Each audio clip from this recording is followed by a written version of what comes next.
Imagine you're a squire training in the rain until disaster strikes. Your dreams of becoming a true knight are over. Your young life ended just like that. But that's you. If it were me, I'd survive. And that's the backstory of my next What If project.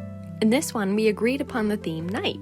We brainstormed some ideas on themes/rules to make sure they look different but can still fit in the same universe. We each picked a helmet, a magical sword, and a house animal. With those decided, I was able to begin my collage. I've explained this before, but I use my collages to visualize the color palette and style of my design. Before I began drawing, I started with a story. With my god What If, she doesn't really have a solid backstory, which is what I think added to the difficulty designing her. This time, I wanted more story and personality to be shown. You heard a bit in the beginning, but basically... Once upon a time, there was a young squire, the youngest of the noble unicorn family. Her sisters had all become successful knights, yet here she was, falling behind in training. The knight she trained under and attended to planned to push her by training in the rain. She swung and she swung until exhaustion crept in. "One last swing," her trainer said, noticing her pace grow more sluggish. She gave it her all, raising the sword high before... crack! Boom! Miraculously, she didn't fall. The lightning stayed on her sword as she completed the swing, singeing the ground before her.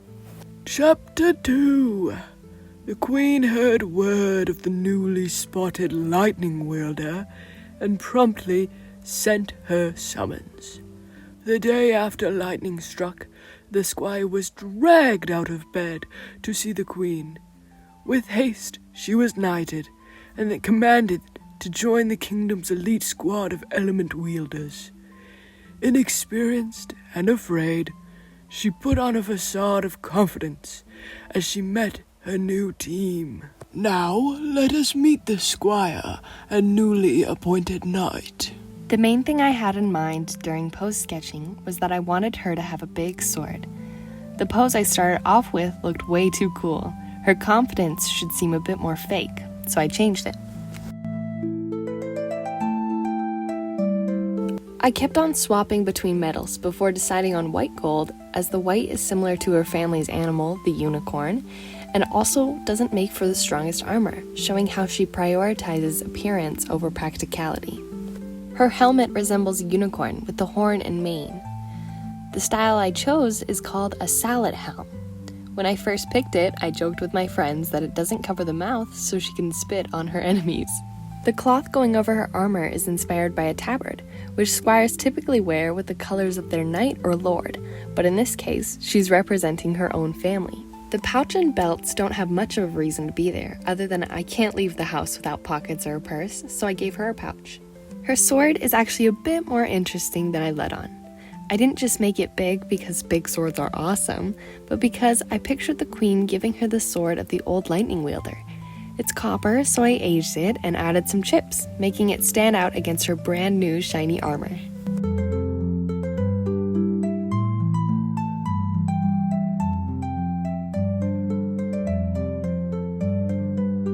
Hello there. I couldn't see her face very well when I drew it on the body, so I decided to add a close-up. I picture her being more confident with the helmet on, but with it off, she's a bit more anxious. On to the family banner. It's a shade of blue I'm fond of, with the family animal in the middle. The reason I chose unicorn is because medieval unicorns look awesome, but also because her circumstances are rare, like a unicorn. I picture her family having a history of being loyal to the crown, so there's one on the unicorn's neck. I have more drawings of her to show you, but they involve my friends' versions, so here they are. Go check out their TikToks and show them some love. It's so fun to see their versions and hear about their stories. Here I drew them eating after training, and then I did a little animation of them. I've looked to my right, Deji. Look to my left, AJ. These partners stink of poo. Here are some close-ups of her. This what if drawing was so much fun to do. Sure, coloring armor kind of sucks, but at a point you reach a flow state of sorts. I'm obsessed with her and I'm so glad you made it this far. Just like in my last video, I've already made another what if. I haven't posted it yet, but I'll give you a hint. Christmas is coming and I'm ready to cozy up and watch Barbie and the Nutcracker.